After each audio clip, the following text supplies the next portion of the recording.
The Shoe Shop. ¿Qué onda, vatos locos? Damas y caballeros, it's your boy Dave in the 702 coming back at you for a special Thursday clapback edition of the Shoe Shine. Joining me all the way from the city of brotherly love, Philly Irish, Drew Evil. ¿Qué pasa, homie? Dave, you're gonna get us fucking sued for using that clapback shit. Does he own that shit? By the way, Drew, shout out to everybody at the round table earlier. Joe Habib and D-Style put that together. Steve Kim and all the great panelists. Steve Kim. Drew, I don't know if you saw, but Mario Lopez, who sometimes shows up in this channel, right here on this chat, right here, well, he responded to Oscar about the panty situation. I don't know if you saw that, the thong situation, that video. You saw, we talked about it. Oscar De La Hoya dancing around in his thong on his beautiful balcony overlooking Henderson, Nevada. Well, he said, hey, don't forget about me, homie. Invite me to the next thong whatever day. And Drew, I didn't get an invite, man. I got my thong ready. I didn't get no invite. No, I'm just playing, guys. Saludos, everybody joining us. Mom Food in the house, JC. I thought about wearing a thong for views today, but I won't. You know what? I don't look half as good as 50-something-year-old Oscar with those etch dabs. But I do look forward to Clapback Thursday, Drew. And while he didn't have it last week, he did this week. So I want to run by some of those funny shit he said today. Clapback Thursday, Oscar De La Hoya going after Devin Haney, going after Edgar Berlanga, and a big F you to Canelo Alvarez. Oh, man. By the way, we got some other big news. Big news. Philadelphia. Remember, everybody, Drew Evil, he's from the city of brotherly love. Philadelphia's Boots Ennis is involved in some controversy. Now, you guys know the Boots Ennis finally left PBC, moved over to Matchroom, a UK promoter, had his big homecoming, and I was upset Drew didn't go check it out. But Drew, he's being accused of ducking Brian Norman, who was just elevated to champion. Brian Norman out of Atlanta. They're going back and forth on social media saying, nah, dog, I sent you an offer. You ducked the smoke. No, you ducked the smoke. We're going to try to get to the bottom of this shit. What the hell's going on? Because I thought Boots Ennis destroys the entire division. And here it is. He's being accused. The IBF, you remember, he's the IBF champion. We'll get on that, Drew. IBF is ordering him to fight his mandatory, which is that guy named Karen. I can't even say his last name. He already fought the guy, Drew. He beat the craps out some guy named Karen. He beat the hell out of a Karen. And they say he has to fight him again, or he loses his IBF championship. I want to get to that. And I want to get, of course, to Shakur Stevenson finally inks a deal with his new daddy. All right, break it. Yeah, y'all seen this. It's official, guys. Shakur Stevenson, you saw him at Riyadh season. He finally inks a deal with his new daddy, none other than Boots Ennis' promoter, Eddie Hearn. All right, let's get all to it, Drew. Oscar De La Hoya said Devin Haney finally got his, he's finally back in the ring. And it was at the Orange County Fair. We talked about it on Monday, and you missed. Drew, should Devin Haney be fighting with Latinos at the county fair in L.A.? Orange County? Whatever county fair. Devin Haney should stay out of the spotlight for a while. Now, I know Chicano Prophet saludos to him and everybody joining us in the chat. He said, aren't you going to talk about Devin Haney throwing hands at the county fair. Drew, he missed, by the way. And like I said, man, he's lucky he missed, bro, because he would have been, that's at least $1 million. Now, you probably won't get the full $1 million, but if a celebrity punches you in the face, you know, not only is it assault, you know, you could easily say that the guy has, you know, deadly hands. He's a professional boxer. He's looking at least at $1 million asking price. And obviously, it gets settled out of court, but he saved himself quite a bit of dollars avoiding that nonsense. So, what do you make of that, man? We talked about Shakur Stevenson. He's another guy that has gotten in street fights. And I'm going to ask the chat, but should a professional fighter, MMA fighter, boxer, be mixing it up on the streets with anybody? I mean, Oscar said you tried to beat up a civilian and missed. Thing is, man, if a civilian tries to go after you, have every right to defend yourself. But it's not just him. It was like four other guys jumping the kid.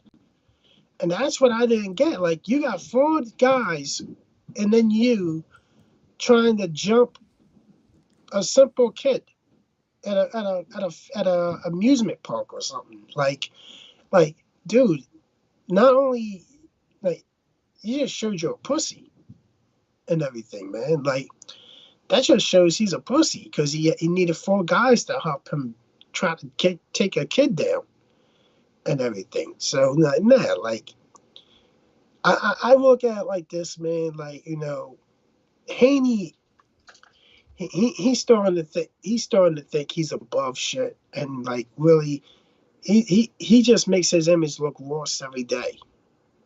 And Shakur, man, like with Shakur, man, Shakur's going to do Shakur things. He's going to use people's names for clout. They boost his profile to try to get as much money as possible. And like, people are going to say, yo, we're not paying you that much because you're not a draw. People leave your hometown. People leave halfway through your fight because you're so fucking boring. So, like, I don't know.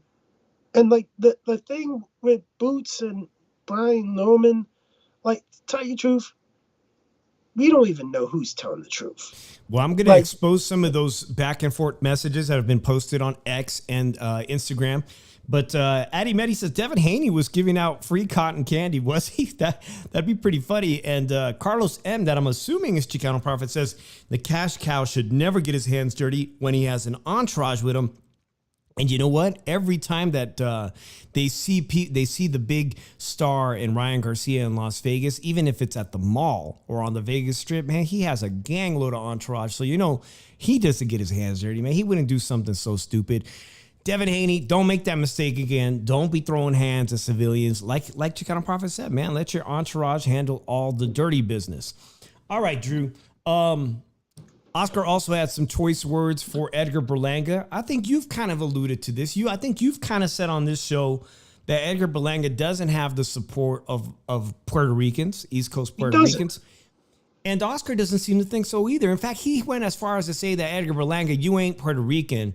And I guess the response from Edgar Berlanga on social media was to post a picture of, well, y'all seen Oscar De La Hoya a million times in his not panties. Was it panties? Was it fishnets? Fishnets and heels?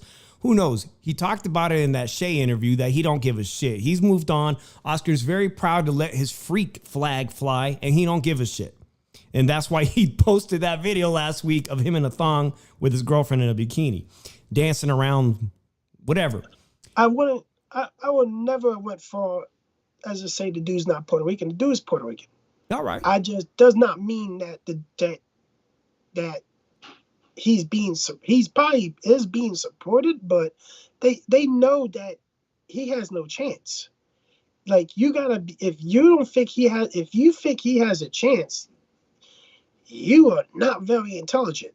Like, y'all realize hardcore boxing fans, especially casual fans that are of Puerto Rican descent, look at this and say, yo, Berlanga has no shot.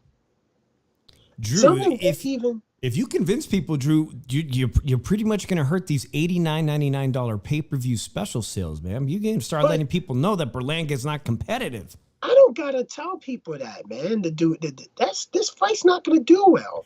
And if it does, the numbers align. PBC is doing all they can to put on. Here's the thing. You got to look at it like this. PBC is likely done if this don't fucking do well. If they don't make money off this fight's they're done. Amazon might kick them to the curb. A $90 price tag? Fuck no. This fight's not selling that. You got to do at least $1 million. This fight's not doing $1 million. Then you got to do a $15 million, the $20 million gate.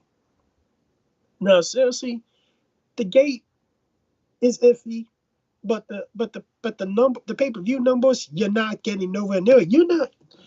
They're gonna be lucky as hell, David. This fight does 250,000. Because here's the thing, Berlanga's talking shit on Plant, but how many buys did Plant and Canelo do? 800K, right? He did over 800K with Canelo, with fucking Canelo killer Plant. And they're trying to say, and he's trying to say he's not a, somewhat of a draw. Yo, nah, Caleb Plant you're not beating. Caleb Plant is doing way more numbers than you, son. You're not even expected to survive 5 rounds. Oh shit! I just see Nando Lamas joined the chat. He says, "I was always right about Boots." I think he's trying to get under your skin a little early. We're still gonna get to that big story. Nando's like a tape recorder. He really is. Like he's like a cut and paste guy. Like he got that one. He got that one ready for you, Drew. He got that on repeat all day. He got the cut and paste bullshit happening all the time. That's why when I see Nando in chat, I got shit cut and paste for him, waiting for him to go, man. And I said it to him, say, hey, just use your cut and paste for the day. Nando, I think make sure you use that at this time at this time when I give you the fucking signal to do it. Like Nando is like I went free a little bit in Nando's head because I give him the order, yo, cut and paste this sentence right here and put it up there, man. And he does it too. And Nando's being a really good worker when I tell him to do that and everything. Well, Drew, I think Berlanga might have that cut and paste with the Oscar De La Hoya fishnets on his phone ready to go. But, I think a better argument back at Oscar would have been to say, hey, you know what? I'm as much Puerto Rican as you are Mexican, so show me your passport. Because, as Mexicans, Drew, we as Mexican Americans, especially Chicanos in California, and I know Chicanos all across, we've all been labeled at one point or another as pochos. Drew, pocho means you don't speak the best Spanish, you're born here, you're kind of Mexican, but you're not really Mexican, you're born in the U.S. So a better retort from Berlanga, in my opinion, would have said, you show me your Mexican passport and I'll show you my Puerto Rican passport. Thing about it is Puerto Rico is not in another country. It's a U.S. Commonwealth. So technically, Berlanga is a U.S. citizen. Correct. Berlanga was born in the U.S. Was Oscar basically saying, dog, you wasn't born in Puerto Rico, so you're not Puerto Rican? But by virtue of what's the deal with Puerto Rico being a U.S. property, they're Americans naturally. Yeah, like if we look at like. It's like this. If fucking, I don't know why the hell he was gonna say, oh, show me your Mexican. I'm like, dude, you are so 1990s with this fucking shit. Somebody already did, and the last person that did that told me beat the balls off of him, Oscar. Like, but I look at it like this, man. Like, Berlanga is American with Puerto Rican descent. That's what he is. He's representing. He is representing Puerto Ricans, but in this Mexico versus Puerto Rico rivalry. But the thing about it is, he is not legitimately living in Puerto Rico. Like the last rivalry Canelo took part of was Canelo versus Miguel Cotto. Right. He even fought his brother, the other Cotto, who actually is the only person I've ever seen really hurt Canelo Alvarez. Yeah. So, like, I think Berlanga is just making it worse on him because he doesn't know what the fuck he's talking about. He's struggling to try to, I'm going to make this fight. I'm not making the fight. No, you're not, dude. all you are is just making a bigger ass out of yourself. And really, you were going to last, Canelo's going to let you last 8 rounds and everything till he knocks you out. You're getting knocked out inside 5 rounds. And I think you're getting knocked out in 4 rounds. All you're gonna do a Yordrum and crit in round 4. So, and I'll tell you the truth. I think the Yordrum fight. I think Yordrum as a fighter is a better fighter than Berlanga in this stage. Like, I just don't get it. And I think, like, I talked to a couple of people I know that are Puerto Rican. I asked them, "What you think about this fight?" They're like, "This Berlanga has no fucking chance." Like, seriously, like I don't see anybody. They don't see anybody that will think Berlanga has a chance in this fight. And they're not paying $90 for this fight. Like, you gotta look at it like this, and like, the difference is, we all know what's the path gonna be for Canelo after this. Because I think a lot of people know what the path is. People think the sensible path for him is to, hey, move up in weight, man. You're not getting the big fights are not at this rate anymore. Move up. But I think Canelo's entered the flame mirror phase of his career. But you want to know, it makes it worse on him because here's the thing: when Floyd entered that phase in his career, there was actually names that he could fight that were out of the prime, exposed at the end of the career that Floyd could beat now and have full control of everything and get the credit for those names, for having those big names. Canelo don't have that luxury. He's got guys that are just entering their prime that are unproven that he's gonna fight, easily beat and everything, and just collect easy wins for the rest of his career. And and people and casuals don't know none of these guys. So it is what it is. Drew, I'm glad you brought that all up. But the future about Canelo Alvarez, some pretty interesting news today that came out, guys. Some of you guys may be fans of David Benavidez, but David Benavidez's manager or promoter, Samson, had said that he had sustained some pretty serious injuries in that fight against Vodzik, his debut at 175, including broken ribs. But now, today, it's being reported, I think by Lance Pugmire, that David Benavidez, broken ribs and all, is ready to fight in December. I saw him fight last year in December right here in Las Vegas. It was a pretty good turnout to see him fight in December. So I'm not surprised by choosing the date. But why were all these stories coming out earlier in the week that David Benavidez was badly injured and probably was going to need to come back in February or whatnot? Now, as far as Canelo, you guys know that David Benavidez said, "I'll fight Zvozvik and I'm easily come back to 168 if Canelo's ready to sign the contract to fight him at 168. But today I got some pretty big news that Canelo Alvarez has made some statements on some podcasts and interviews. This was reported by Michael Benson.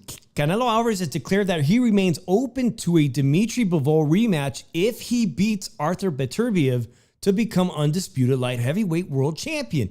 Quote, "Yes, it's possible. It's the only fight I'd make one more time at 175. The rematch with Bivol." Now that's big fucking news because from what we understand, Canelo didn't want anything to do with the rematch initially with Dmitry Bivol.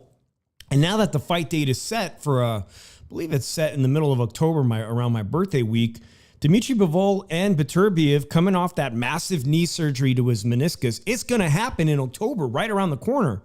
It's going to happen. We're going to have an undisputed light heavyweight champion. And it's either going to be Beterbiev, bad knee and all, 40 years old, or it's going to be Dmitry Bivol, who I think is going to walk away being the undisputed champion. Remember, a lot of people, including me, seem to think that when Canelo picked his debut, his second fight at 175, not his debut with Dmitry Bivol, it was a cherry pick gone wrong.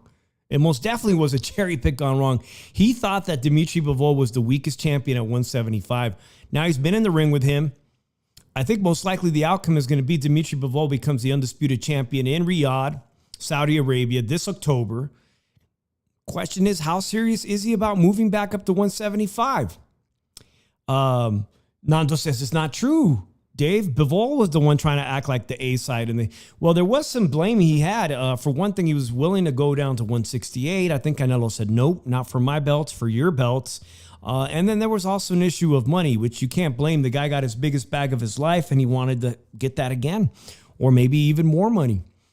By the way, I want to give a big shout out. Like I said, I was on the roundtable earlier. Some of you guys may have seen it on my channel, a section of the show, which is a really cool feature that StreamYard uses. Other content creators, you guys know I don't use StreamYard, which is why you're seeing Drew walked away and you see a big S. That's the Skype. I use a thing called Ecamm, but StreamYard has an incredible new feature that my program don't have, and it's called Share with Other Creators. We'd been meaning to try it out, and I think it's incredible because it's going to, like, for my channel and with Drew, it's going to give us an opportunity, should we use it this football season. You know, we're going to do a football show. We can invite other content creators that do sports content too to come on board. I'll host it, but you can also share it with your audience. Obviously, a lot of people are like, man, if it ain't on my channel, I don't want to fuck with them. This allows us to invite other larger content creators to join and to put it on their platform and also give exposure to us, to the Shoe Shine, to Tailgate Talk. Something I'm very excited about. Hope to be using that feature really soon. But if you guys notice with Ecamm, which is what Drew and I use, Drew and I can stream in 1080p. We could even stream in 4K if we wanted to. And it just sounds better. It sounds better. It looks better. But it don't have the share feature.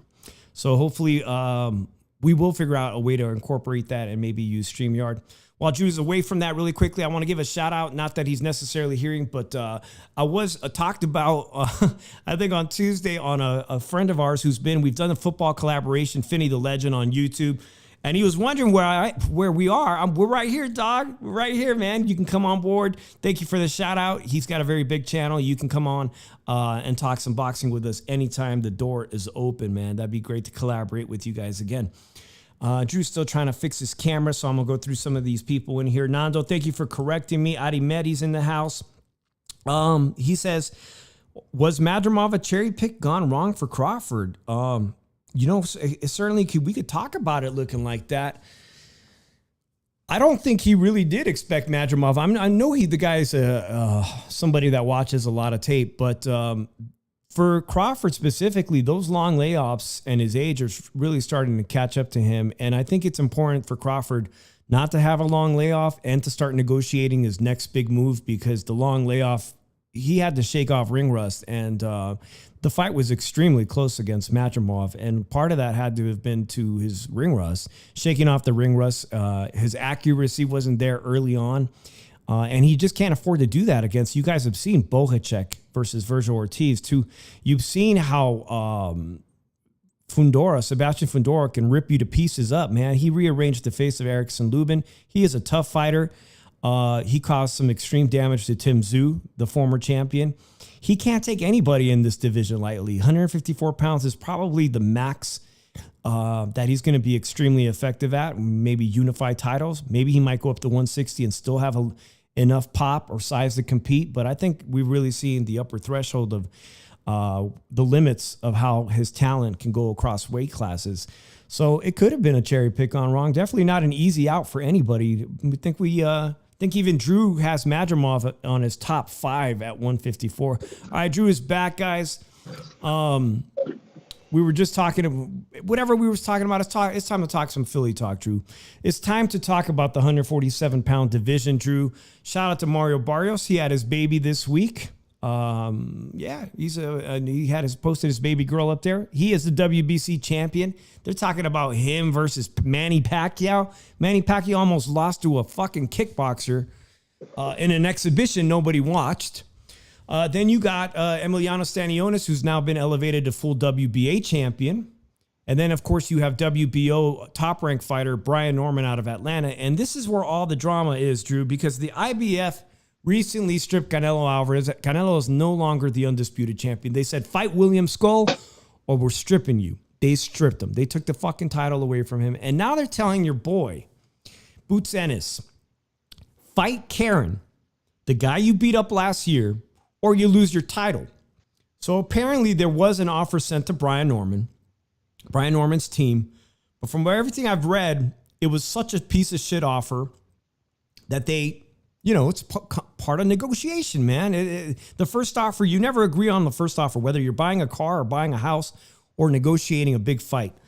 Reportedly, the offer sucked. So they sent it back, and that's where they left it at. Boots Ennis, I guess, and his team ran away with the story that they ducked him. And Brian Norman had this to say to Jerome Ennis on Instagram. Yo, people told you a motherfucking lie. We said yes to the fight. We simply made a counter offer. In fact, I called your pops, Bozy Ennis, and told him we accepted. He didn't know about it. We have plenty of time to make this fight happen next. You, sir, are not the boogeyman you think you are. People just lie to you and say people don't want to fight you. Fuck all that we up. What? Fuck all that we up next. Call Hearn and tell him we up next. All right? Stop that bullshit. We got plenty of time. So, Boots find himself in a weird position, Drew. At the same time, he's being mandated to fight this bum Karen, and I think they let the purse bid expiration date go, so now it's going to purse bid, which means even if he really wanted to fight Brian Norman, I think the IBF could just strip him and he would no longer be the champion. He would no longer be a champion. But he could fight Brian Norman for his WBO belt. Brian Norman says, I'm willing to go to Philly. What do you make of this whole mess? Well, number one, this right here is just him on a post saying, this is his Instagram post. Now, tell you the truth, there's both sides of a story here. Now, was a counter offer made? We don't know. We know the offer was probably made, yeah, but was a counter offer made? We don't know. Like, they could say, oh, we made a counter offer. Or they could say, we made an offer to him. But here's the thing. This tells you one thing. One of them is bullshit or they're both bullshitting. But the other thing is they are both being set up for fights, but not against each other. Did we not see that Bob, at the end of the day, is promoting Brian Norman? And Bob's plan is to match him with Teofimo? Yeah, there's been talks. Teofimo's actually calling for the fight as well. So what's this? So here's the thing.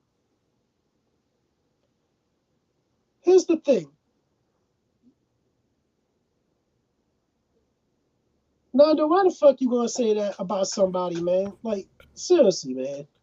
But here's the thing about this. Brian Norman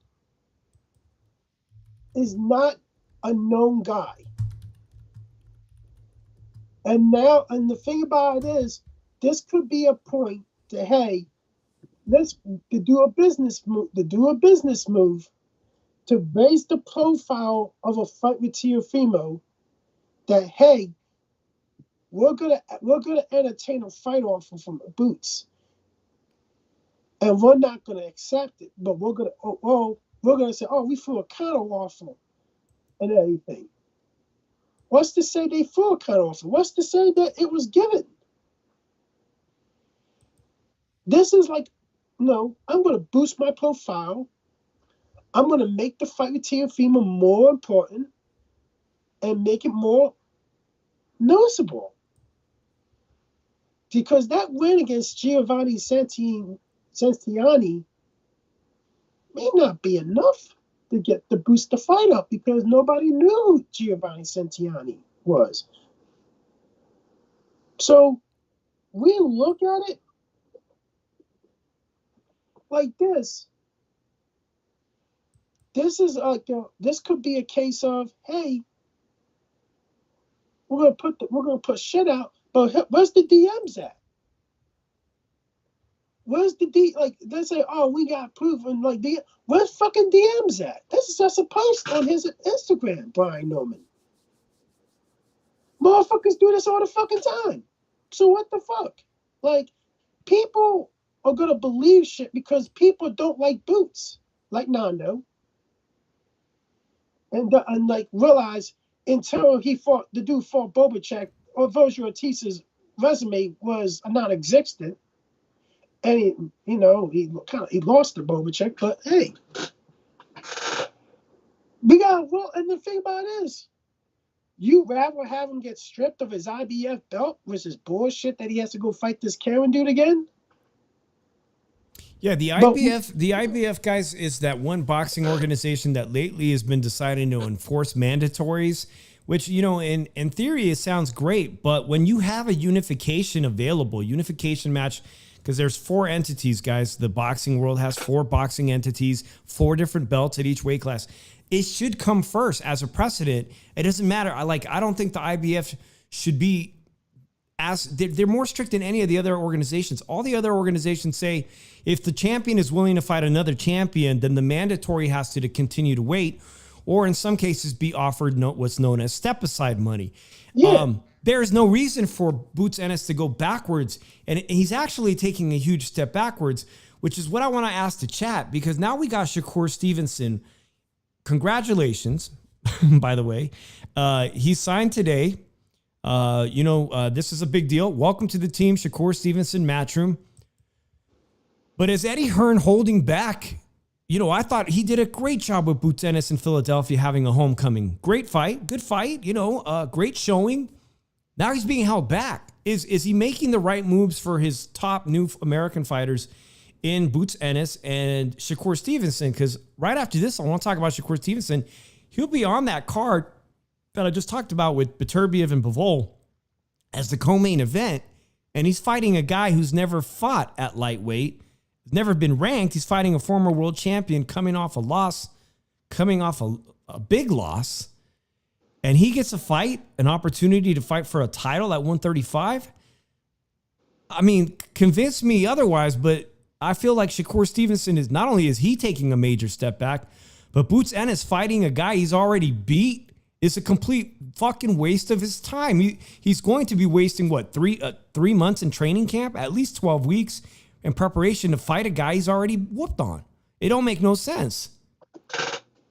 Nando, Boots was mandatory for 2 fucking years. Was interim champion for 2 years. What the fuck is your point? Like, you just fucking hate on the fucking dude, man. And your points get fucking worse and worse in trying to hate on the fucking dude. At least if we're gonna fucking talk boxing, we're gonna fucking talk boxing in an unbiased manner, out of not being hated on the motherfucker and everything. Like, he could have been Terrence Crawford's mandatory. Dude, he was mandatory for 2 fucking years. Like, come on now, man.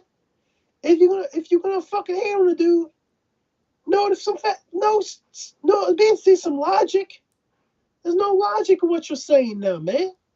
We all know you don't like Boots Ennis. But damn, make some fucking true points, man. That's a fucking cap right there. He was mandatory for 2 fucking years, interim champion for 2 fucking years. He was elevated because Bud left the division.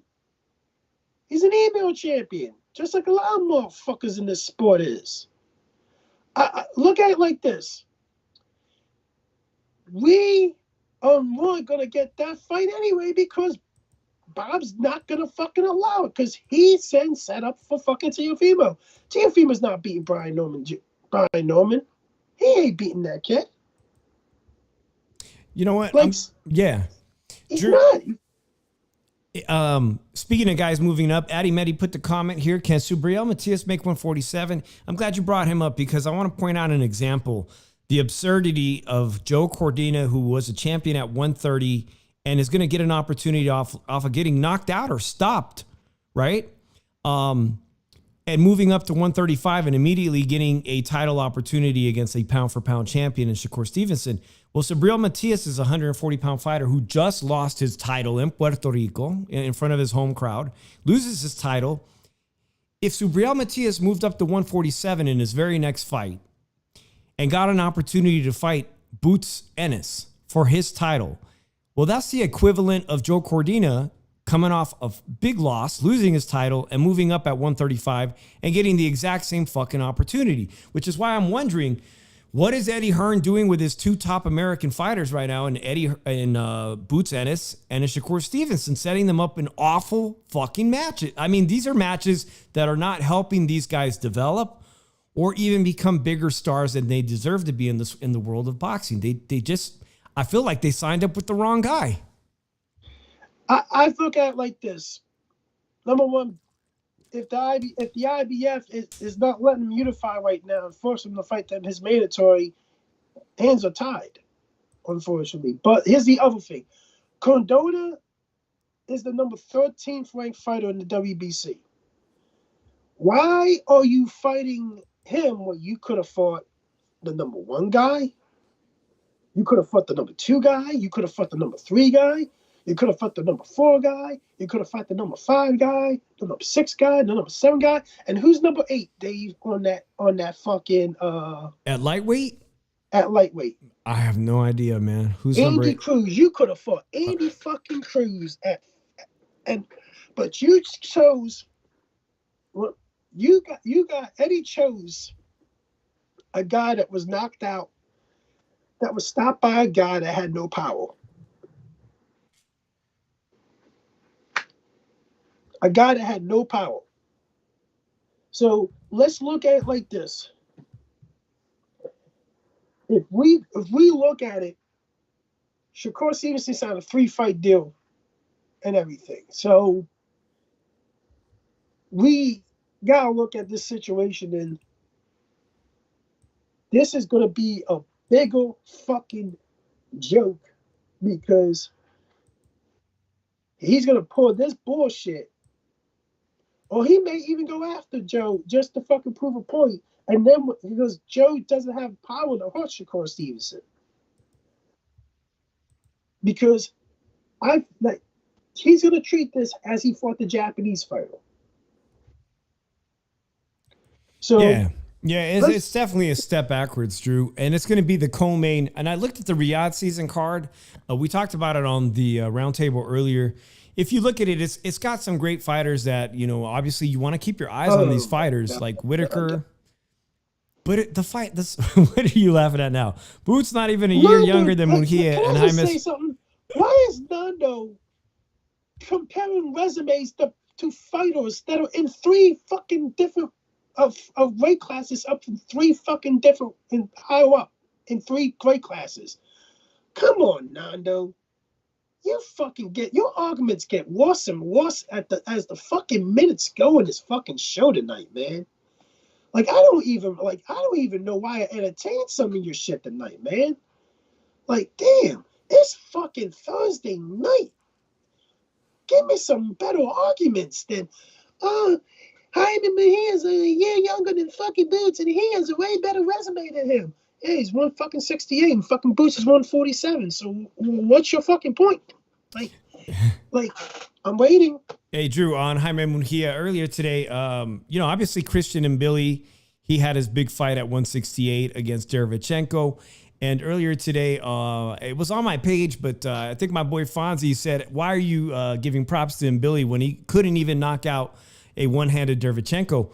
But guys, there's a lot of people who did knock out Derevchenko. Nobody's ever stopped Derevchenko, including Gennady Golovkin, including Jaime Munguia. So I'd like to see Christian and Billy fight Jaime Munguia, man. These are 2 all-action fighters with not the best defense, and that usually produces a good fight, a great fight. Munguia stops him, Dave. Interesting. I don't know. I'd like to see that fight. I'd like to see that fight. If we look at this and everything, the only thing he is John Pascal with a fucking gas tank. You made a reference to the old light heavyweight champion out of Quebec himself. That guy was, by the way, that guy was busting on PEDs numerous times in his career, including and the later. Thing about it is, it's even a shame he was on PEDs, but he fucking was putting bullshit to Bernard Hopkins, and then he's the one that got caught with the fucking shit. For real. What a fucking, seriously, man. Yeah. It's a fucking joke. Yeah, that pay-per-view Riyadh season, I see Nando's comment. It's been released, the official undercard, and there's a lot of good names on there, including Jayo Pataya, Ben Whitaker, who I think is going to be a star in the light heavyweight division.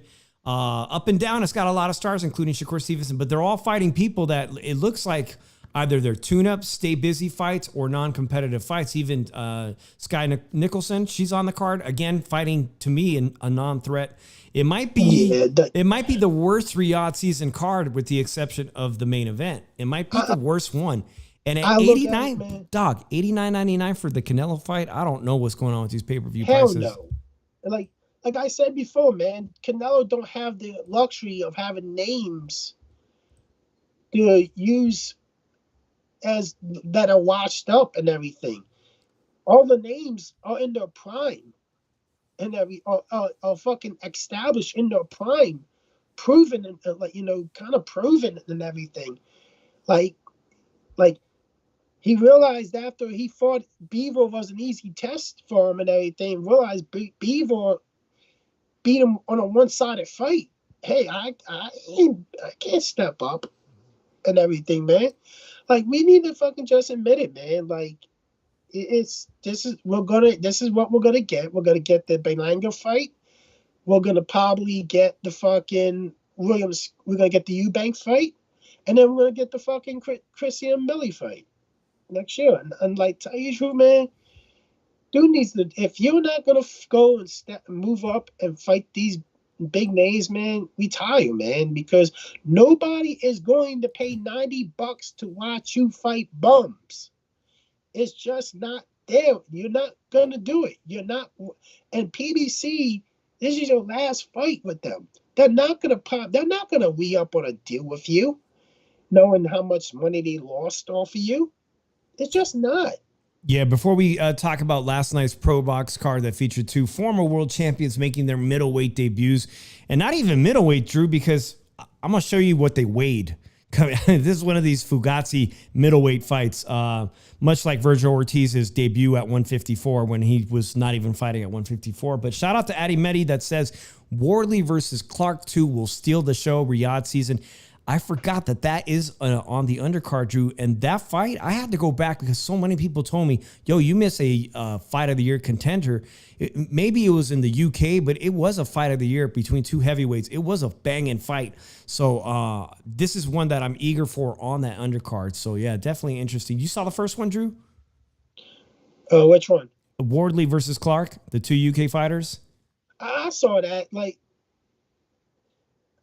it was a really tough fight. Yeah. It was and it gave you a hint on who's going to be who's going to have a chance and who's not going to have a chance, and who's going to end up as a potential star and who's just not going to make it. But I really look at it. Like this whole thing, like this Riyadh season, man, I think some of these Riyadh season cards, you do have the mismatches. And like if you look at it, man, it's just a shame and everything because we want great fights. Doesn't mean having one great fight on a card makes it a great fight card. Like the Joe Cadena Shakur Stevenson fight is going to be a snooze fest. And then Turkey said, oh, he's the outlaw. No, the fuck he's not. He's not. Drew, I think they're trying to get a rise out of you in the comments section, man. But man, I'll be honest with you, man. I don't even give a fuck. Like seriously, man. Like this is the shit that I been like looking at lately, and I'm like this saying that. Why the fuck do I even talk boxing half the fucking time? Like these guys are these guys' comments are almost as worse than the LDBC, man.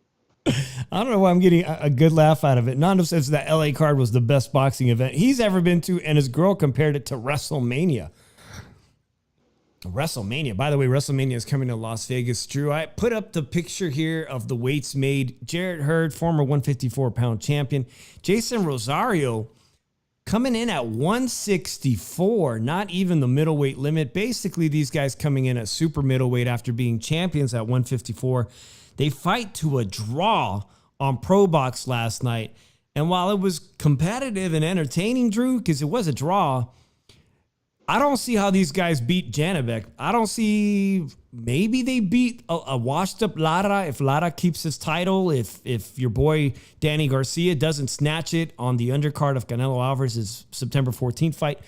They're talking like these guys are legit players at 160. And I will give credit to Jason Rosario. Shout out to him. He's training now with Bob Santos, San Jose's former San Jose trainer, now living in Vegas. I don't know. I guess Jason Rosario seems to have more in the gas tank. Maybe he could have a run at 160. Maybe he could get a title opportunity. But it wasn't like he won this fight. It was a draw. I thought he edged it, but I don't see how he beats somebody like Janibek. If Janibek can even make weight, that's why this division 160 is. They all feel it's up for grabs. It's a fucking hot mess. Danny Garcia could end up being a champion in 8 weeks or whatever it is. 4 weeks from now. Drew, is Drew still here? He's had to step away for a quick moment. Addy says, who do we got in the 7 Japanese title fights? Is that Nakatani? I just found out about it, man. It's a great card over 2 days, something that, Americans aren't used to doing. And thinking about it, stretching out 7 title fights over 2 days, I think with the experience that Nando probably had, even though he said it was like WrestleMania, I think that particular Riyadh fight that we just had in LA with Bud Crawford at the top of the bill, they could have probably stretched that out over a Friday and Saturday night, made the Saturday night event the premier event, and maybe done the Friday night at a much smaller venue in Los Angeles and made it much less expensive so more people could have had access to it. Because again, there was really, they were all great fights. There was way too many of them. And then there was way too long of interludes in between the entire event. I still think that fight with Terrence Bud Crawford, although the card was great, I don't think boxing fans have that kind of, basically nobody's got the attention span anymore to handle an 8 or 9 hour sporting event. Comparing it to WrestleMania or a Super Bowl, it's just way too fucking long, Drew. Drew, you heard about this fight that you're going to have in Japan? It's going to be stretched out over 2 days of competition, 7 title fights. I think the long fight cards are right. Like, people don't even show up to the fucking main card anyway.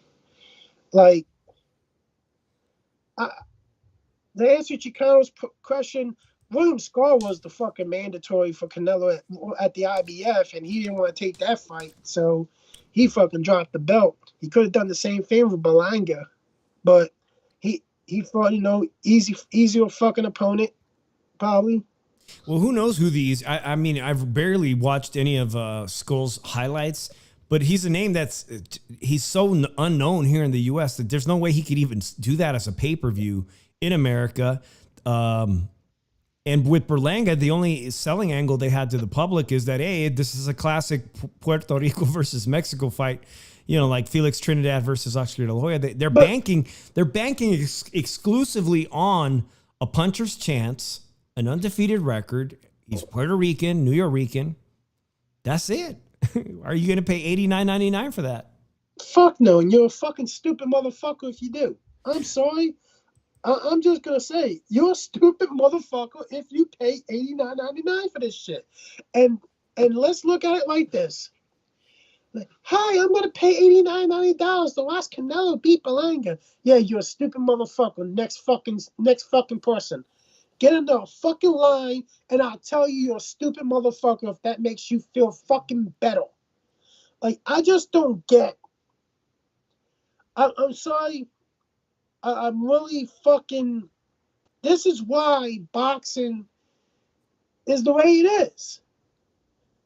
And yeah, we could have a motherfucker that fucking said, "Oh, you're being too dramatic."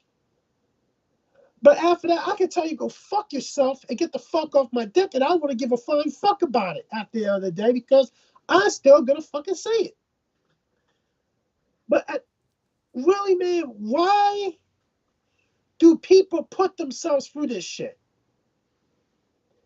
Like, let's look at it like this.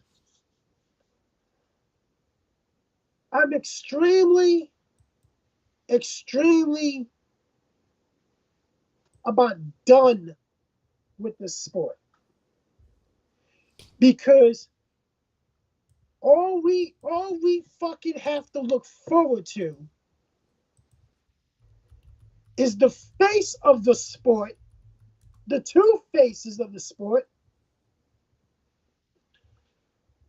do bullshit fucking fights. And let's look at it like this. Tank fucking made falsified offers, probably made himself look good. Oh, they don't mean anything. And I knew he was gonna fucking face the winner of Ohio versus fucking Isaac Cruz. I'm gonna move up and fight Ohio, because I could knock him the fuck out, take a fucking belt 140 and hold that division hostage. And let's look at it like this. Like, let's look at this. Like, I don't give a flying fuck how people feel about what I fucking say, because somebody's got to fucking say it. Somebody can't be fucking goody two-shoes and say, oh, support this fight, support this fight. Why the fuck am I going to support a fight that's a fucking mismatch and tell you to pay $90 to pay for a fucking mismatch? This is what the Canelo Alvarez-Evan Berlanga fight is, a fucking mismatch.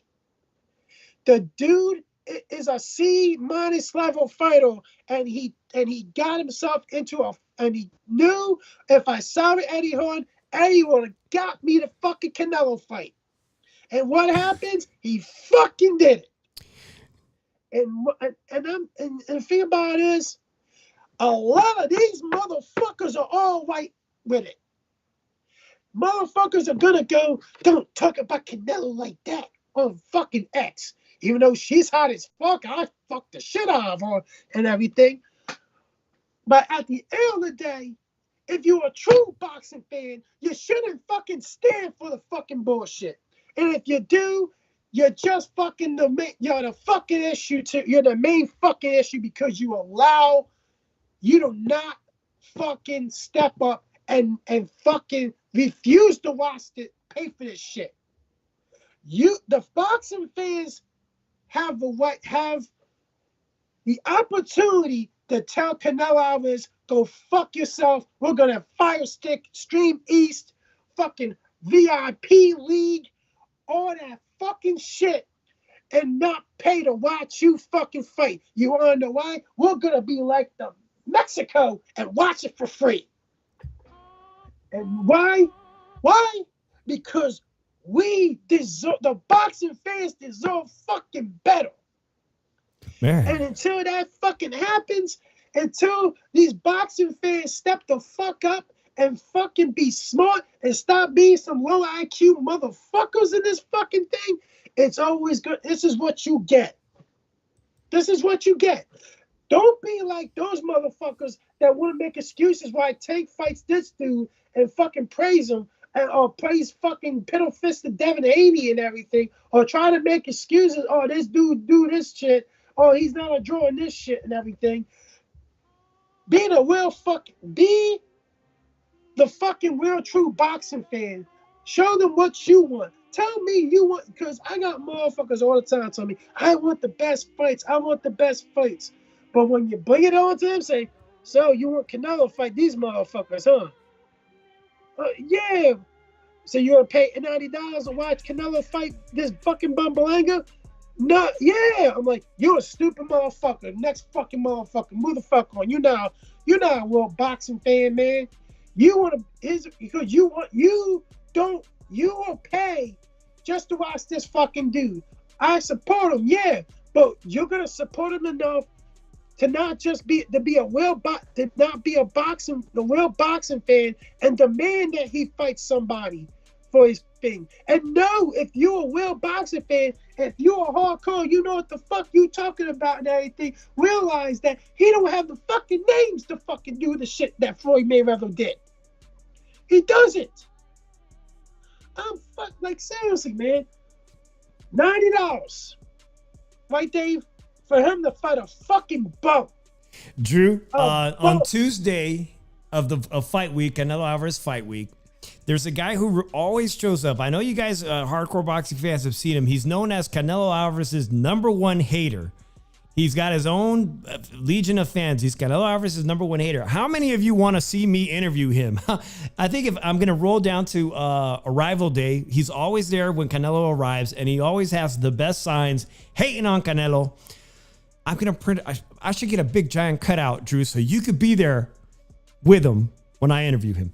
By the way, also tomorrow, guys, if you guys don't know, you know, preseason's coming to an end this weekend. I see Sin City Syndicate in the chat. Shout out to all my Niner gang. Shout out to the Raider Nation.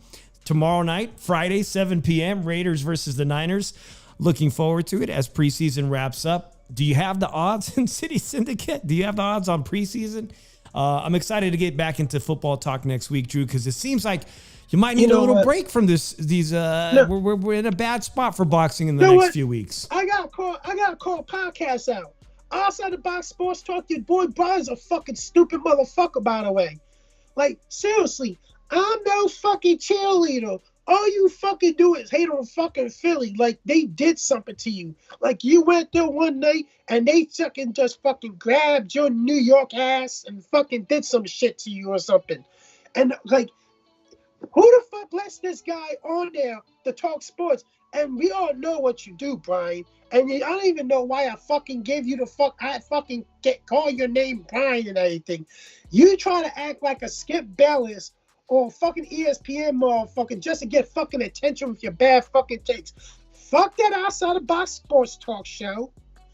As long as you got that motherfucker on there, because if you got a motherfucker that doesn't know shit about sports, only because he only roots for the New York fucking Rangers that choke every fucking year in the Stanley Cup playoffs. Like, fuck this motherfucker too. Like, I'm sorry. You don't like what I say, anybody, go fuck yourself with them. Like seriously. Oh, man. Did you hit the like? Did you hit the like button today, guys? Hit the like even if you don't like it. Make sure you hit the like. Make sure you got the bell notification so you know when Drew and I pop up. $bucks to watch Boots, you dumbass. Come on, like, make sure you're subscribed. By the way, Drew, we hit that 1,000 marker, which is a great thing. 1,050, something like that right now. We're a couple hundred hours away from full monetization. That's watch hours, guys. All right, it's crazy. Like, I don't have the watch hours to get monetized, but when it does happen, Drew, you're not going to be able to cuss as much, man, because then we won't get paid. We won't be getting paid. Hold on. I'm not going to be able to cuss as much. You got to get the fucking bleep button going then. Hey, thanks a lot to everybody that joined us for a special Thursday night show. We're coming up on the hour mark. We will be back next Monday. Don't forget, Floyd Mayweather is in Mexico, and he's got his mariachi hat on, and he's promising to beat the brakes off of the grandson of course, Gotti. So it's Scotty the Third, and they're going to have their rematch in Mexico if you care. Yeah, I mean, it might be interesting. It might be a melee. Who knows? Floyd Mayweather showing off all his cash in his private jet. That's about the most interesting thing I could say about the fight, but we got preseason football. We got football talk next week. Appreciate everybody in the chat. Drew and I will see you next week. Until then, peace out, everybody. Drew, later.